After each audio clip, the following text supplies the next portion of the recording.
हमने देखा कि स्पिनोज़ा जो हैं वो अ, जो द्रव्य की सत्ता को स्वीकार करते हैं तो वो केवल मात्र निरपेक्ष द्रव्य ईश्वर को ही मानते हैं।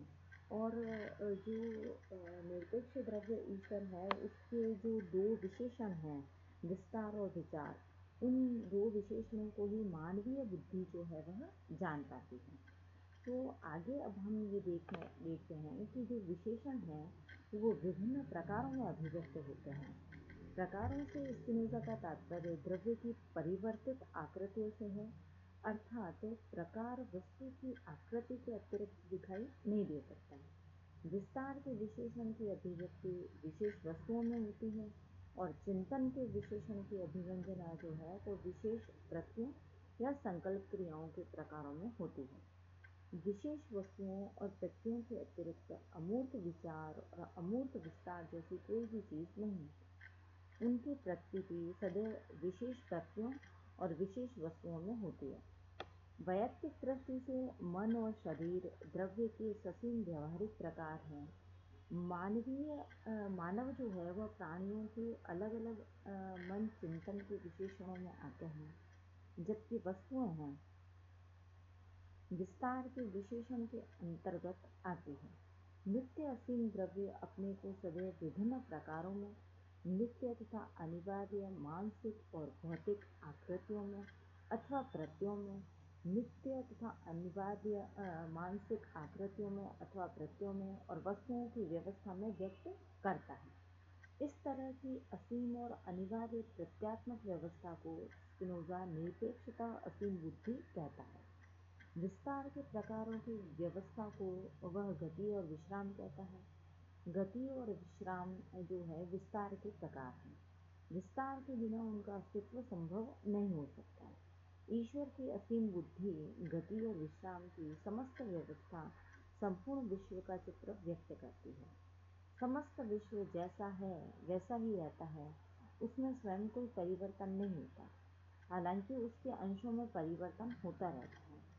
अन्य शब्दों में प्रकृति या ईश्वर एक ऐसा अवयव है जिसके विभिन्न तत्व परिवर्तित होते रहते हैं, लेकिन उसकी संपूर्ण मुखाकृति है वो सदैव एक जैसी रहती है।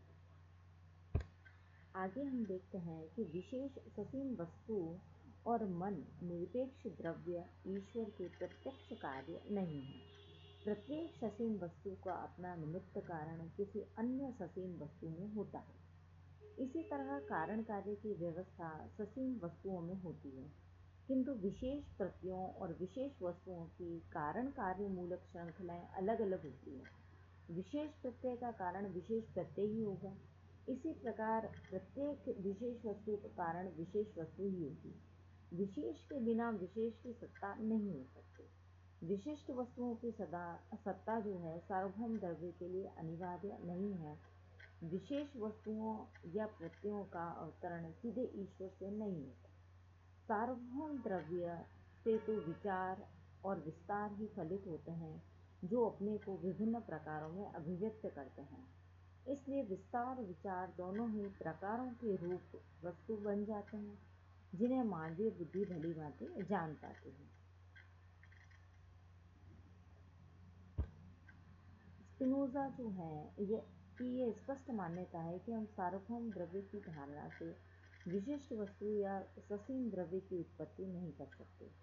ससीम प्रकारों की उत्पत्ति सार्वभौम द्रव्य से नहीं हो सकती, अर्थात धारणा से विशेष का निगमन नहीं किया जा सकता। किंतु स्पिनोज़ा का यह विश्वास है कि द्रव्य से हम विस्तार और विचार की अनिवार्य उत्पत्ति मान सकते हैं। जिस प्रकार त्रिभुज से उसके सारे गुण अवतरित होते हैं, उसी प्रकार जगत के सारे गुण द्रव्य से अनिवार्यता फलित होते हैं।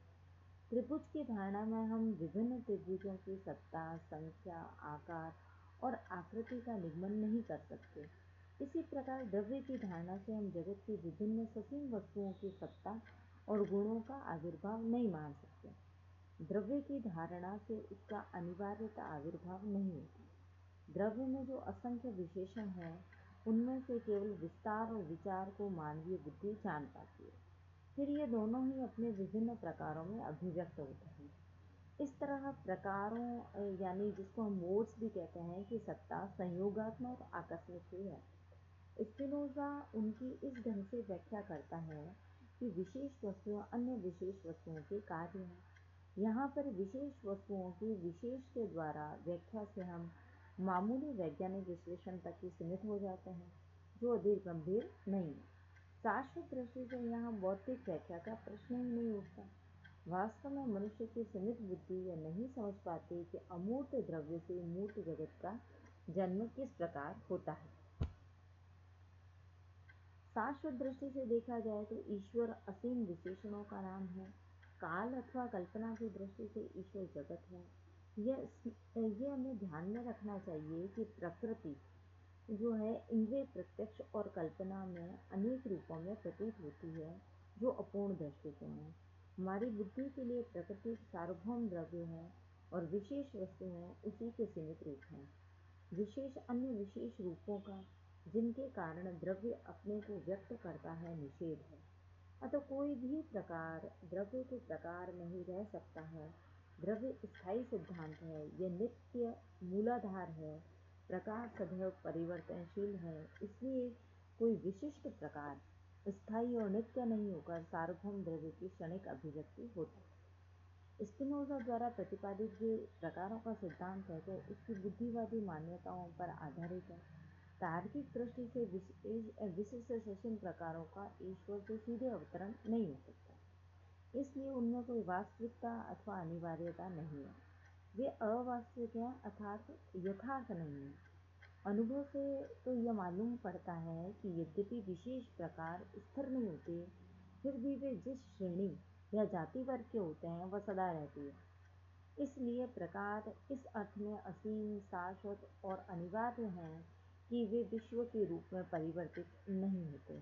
किंतु स्पिनोज़ा इस दृष्टिकोण को स्वीकार नहीं करते। विशेष प्रकारों की स्थिति अनिवार्यतः द्रव्य से ही फलित होनी चाहिए, क्योंकि द्रव्य ही तो उनका मूलाधार है, जबकि हरेक वस्तु और विचार द्रव्य से ही उद्भूत होता है। न तो स्पिनोज़ा प्रकारों को भ्रम मात्र और असत्य मान सकता है, न दूसरी ओर उनको यथार्थ ठहरा सकता है।